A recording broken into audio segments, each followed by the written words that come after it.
Welcome back to LexTalk, exploring English and linguistics in Thailand. We're already on season 1, episode 9. It's amazing. Last time, we talked about building confidence in speaking English in Thai classrooms, remember? hmm Yeah, we really got into the whole balancing act of fluency and accuracy. It is a tricky one. It is. And that kind of leads us right into today's deep dive, which is all about error correction in ESL. Absolutely. That's a big one, right? I mean, it's something that every educator, every parent, really anyone who loves the English language thinks about, I'm sure. Definitely. Before we really jump in, just a super quick reminder. Follow LexTalk everywhere you get your podcasts, website, YouTube, Facebook, the whole works. We're all over the place. Yeah, just search for @LexTalk Podcast. Okay, now let's get down to business. I've got an expert here with me today who's going to help us untangle this whole error correction thing. Welcome to the show. Thrilled to be here. It's such an important topic. It is. Now, we all know that making mistakes is, well, part of learning a language. Absolutely. You can't get around it. But when you're the one teaching, or even just helping your child with their English, it can be tough to know when to step in and correct those errors. For sure. So much to consider. Yeah, and I think right off the bat, we need to say there's no magic formula. The when and the how of error correction, well, it depends. Depends on the learner's age, their level, the situation they're in, even the type of mistake. So many variables. Yeah, it gets complex quickly. Okay, so let's break it down. Let's start with the why. Why is correcting errors even important? I mean, can't we just let learners speak freely and figure things out on their own? That's a great question. While encouraging fluency and, just letting that communication flow is super important, well-placed error correction is still a key ingredient. Oh, interesting. How so? Well, think of it as guiding learners toward accuracy and deeper understanding. It's about helping them refine their skills, but doing it in a way that doesn't crush their confidence or make them afraid to speak. Right, so it's like finding that balance again, just like with fluency and accuracy. Exactly. We've got to be strategic and really think it through.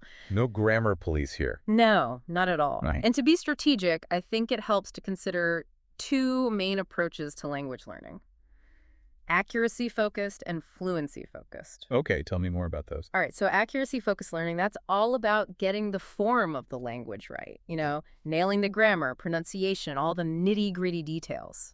We often see this in formal settings like writing or when you're prepping for a big test. So aiming for perfection. In a way, yeah. Precision and sticking to the rules are definitely front and center. Then there's fluency-focused learning. Now, this is where communication and just speaking spontaneously take the lead. Okay, got it. The priority is keeping the conversation going, focusing on the meaning you're trying to get across rather than stressing about perfect grammar. So if I'm picturing a student in a Thai classroom and they're telling a story in English, but they mess up the past tense, Yeah. you're saying it might be better to let them finish the story and not interrupt their flow? It depends. What are you trying to achieve with the activity? Are you drilling past tense forms specifically? Or are you aiming to build their confidence in storytelling? If it's the latter, stopping them mid-story to fix their grammar could make them hesitant to speak up next time. Makes sense. That actually brings up another question I had. Are all errors created equal?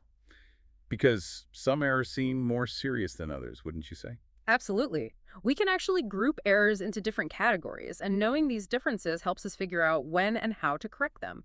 First up, you've got your classic grammatical errors. These are mistakes in sentence structure, verb tenses, articles, prepositions, all that jazz. The stuff that keeps English teachers up at night. Haha, not necessarily, but they are important to address because they can make things unclear. Then you've got pronunciation errors, which can be anything from mispronouncing a single sound to putting the stress on the wrong part of the word or even using the wrong tone. Oh, yeah. Tones in Thai can definitely make English pronunciation tricky for learners. For sure, and that's a perfect example of how the Thai context shapes the types of errors we see. So then we've got vocabulary errors, which is when someone uses the wrong word or phrase. This often happens because they're translating directly from their first language, in this case, Thai. Right. Like instead of saying I'm hungry, they might say I have hungry because that's how Yeah. you'd say it in Thai. Exactly. And finally, we've got what we call cultural and pragmatic errors. These are errors that pop up when someone misinterprets or uses language that's not quite right for the situation. Think of it as a cultural faux pas, but with language. Okay, I get it. Right. So, like using slang in a formal setting, Yes, or maybe telling a joke that doesn't translate well across cultures. those are great examples. Yeah, But the real question is, when do we actually tackle each of these error types? right. Because like you said, not all errors need immediate attention. Some can be more distracting than others. Precisely. And Yeah. some are just part of the learning process. That's where context is key. Take grammatical errors, for example. They are important for accuracy, sure, but a few little grammatical slip-ups shouldn't always stop the conversation, especially if the learner is getting their message across. So, if a student is trying to explain something complex but makes a small grammar mistake, it's better to maybe make a note and address it later. Exactly, instead of derailing their train of thought. Got it.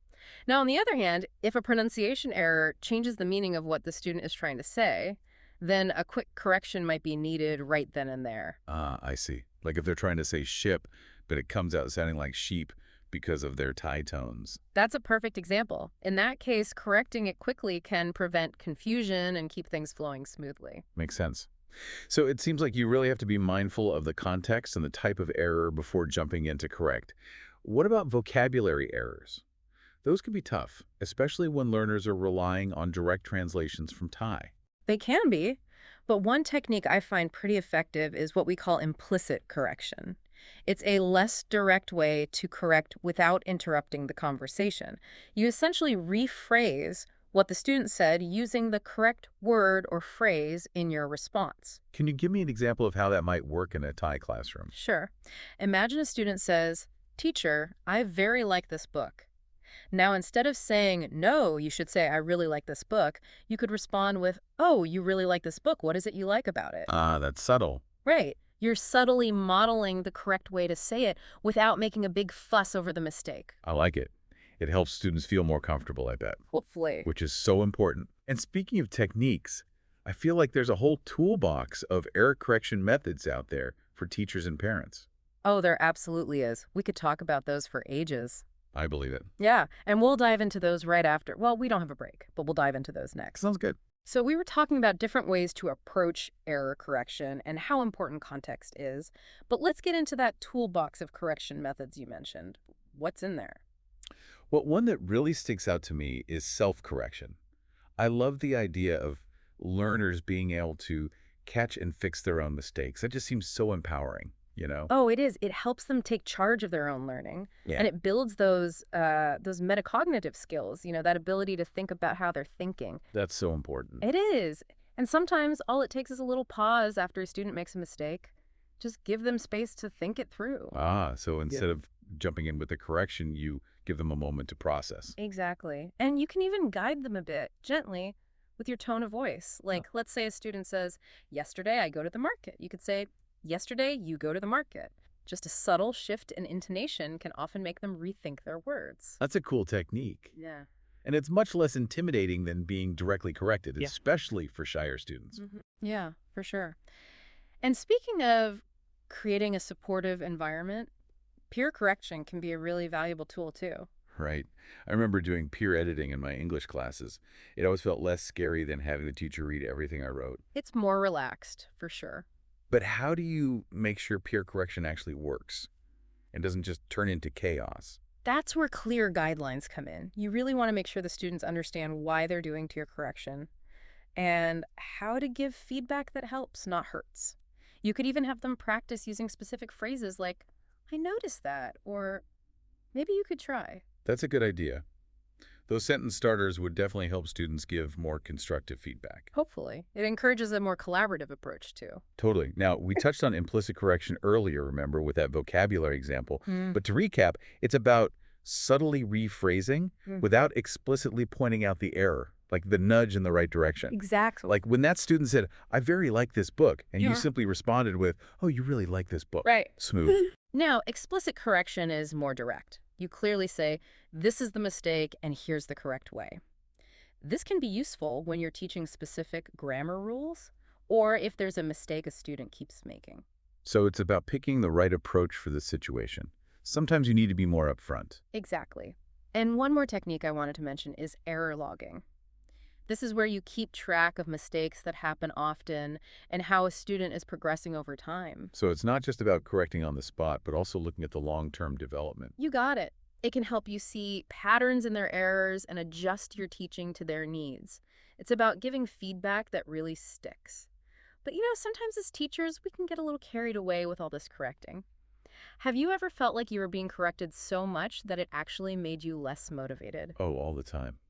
In high school, I remember trying to explain something in English class, and my teacher kept stopping me to fix every tiny grammar mistake. Ugh, I hate that.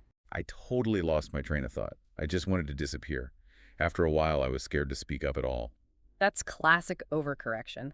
And it's something we as teachers need to be super aware of. We want our students to improve, of course, but constantly bombarding them with corrections can really hurt their confidence and their motivation. It's like that saying, you can catch more flies with honey than with vinegar. Too much criticism, even when you mean well, can just make people shut down. It's true. It makes them feel like they can't do anything right. So how do you find that sweet spot where you're giving feedback, but also encouraging them? One technique I find helpful is what's often called sandwich feedback. It's a simple way to make corrective feedback more positive. Sandwich feedback. That sounds interesting. Basically, you sandwich the correction between two positive statements. So you start by mentioning something the student did well, then gently point out the mistake, and then finish with another positive statement, encouraging them or highlighting their progress. So like, hey, great job, but let's look at this one thing. You'll get it next time. Exactly. You're framing the correction as part of the learning process, not a personal failure. I like that. Focusing on the positive. It's about growth, not just pointing out flaws. Right. But we have to remember that not every learner will be comfortable with correction. Some might be more sensitive than others, and some might even push back. Absolutely. And cultural factors definitely play a role here, especially in Thailand.